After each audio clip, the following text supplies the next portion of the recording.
నమస్తే అండి. నేను మీ doctor Pushpalatha MD general physician from Kothagudem. ఈ రోజు ముఖ్యమైన రోజు. అదేంటి అంటే వరల్డ్ ఆస్తమా డే. ఈ ఇయర్ థీమ్ వచ్చేసి make inhaled treatments accessible for all. Before that ఛానల్ని సబ్స్క్రైబ్ చేయాలి, లైక్ చేయాలి, షేర్ చేయాలి, కామెంట్ చేయాలి, డౌట్స్ కూడా అడగాలి. కమింగ్ టు ద పాయింట్, ఈ వరల్డ్ ఆస్తమా డే ఎందుకు జరుపుకుంటాము అంటే అవేర్నెస్ క్రియేట్ చేయడానికి, ట్రీట్మెంట్ అనేది అందరికీ ఈజీగా అసెసిబుల్ అవ్వడానికి, ఎస్పెషలీ ఇన్హలేషన్ థెరపీ అంటే క్విక్ సిమ్టమాటిక్ రిలీఫ్ ఉంటుంది కాబట్టి.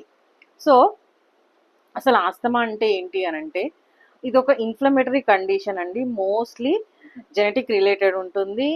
ఆ జెనెటిక్ రిలేటెడ్ వల్ల ఇన్ఫ్లమేషన్ అనేది వచ్చేసి ఎయిర్ వేస్ అన్నీ ఇన్ఫ్లమేషన్ వల్ల వచ్చే సెక్రిషన్స్తో బ్లాక్ అయిపోతాయి. సో అప్పుడు మనము శ్వాస తీసుకోవడంలో ఇబ్బంది పడతాము. అప్పుడు మనకి పిల్లి కూతలు లాంటి సౌండ్ రావడము, దగ్గు రావడము, ఆయాసం రావడము, ఏది చెస్ట్ అంతా టైట్ అవ్వడము, చెస్ట్ పెయిన్ కూడా వచ్చే అవకాశాలు ఉంటాయి. సో ఇది ఒక రకంగా చూసుకుంటే ఎమర్జెన్సీ అండి. ఎందుకు అనంటే ట్రిగ్గర్స్ ఉంటాయి. అంటే అవి ఎన్విరాన్మెంటల్ కావచ్చు, ఫుడ్ కావచ్చు, చాలా ఉంటాయి. అంటే డస్ట్ ఎక్స్పోజర్ అయినప్పుడు, కొంతమందికి ఫుడ్ పడదు, కొంతమందికి కో ఇన్ఫెక్షన్స్ అంటే జలుబు దగ్గు ఉన్నప్పుడు, సైనసైటిస్ ప్రాబ్లమ్స్ ఉన్నప్పుడు, ఇలాంటివన్నీ కూడా ట్రిగ్గర్గా, ఎస్పెషలీ ఈ ఈవెన్ బట్టలు మడత పెట్టేటప్పుడు కూడా మనకి చిన్న చిన్న రేణువుల వల్ల కూడా మనకి ఆస్తమా అటాక్స్ వస్తాయి. అండ్ మోర్ ఓవర్ చెట్ల గాలి వల్ల కూడా కొంతమంది గార్డెనింగ్ చేస్తారు, సడన్గా ఆస్తమా అటాక్స్ వస్తాయి అంటే హిస్టరీ ఉన్న వాళ్ళకి.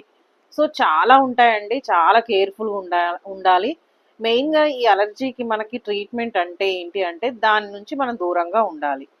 అంటే మనకి ఏదైతే పడదో అది మనం ఫస్ట్ ఐడెంటిఫై చేసుకోవాలి, దాని నుంచి మనల్ని మనం కాపాడుకోవాలన్నమాట. సో మెయిన్గా వీళ్ళు అటాక్స్ వచ్చినప్పుడు ఇన్హేలర్స్ దగ్గర పెట్టుకోవాలండి. ఎస్పెషల్లీ ట్రావెలింగ్ చేసేటప్పుడు అది దూరం దగ్గరైనా పర్లేదు, చాలా లాంగ్ అయినా పర్లేదు, ఎందుకంటే సడన్ డెత్స్ కూడా అయ్యే అవకాశాలు ఉంటాయి. సో మీ అందరికీ ఎంతో కొంత అర్థమైందని అనుకుంటున్నానండి. ఏదైనా డౌట్స్ ఉంటే కంపల్సరీ కామెంట్లో అడగండి, I will clarify. Thank you one and all. అందరూ చాలా హ్యాపీగా ఉండాలి, హెల్తీగా ఉండాలి. Be healthy, be happy.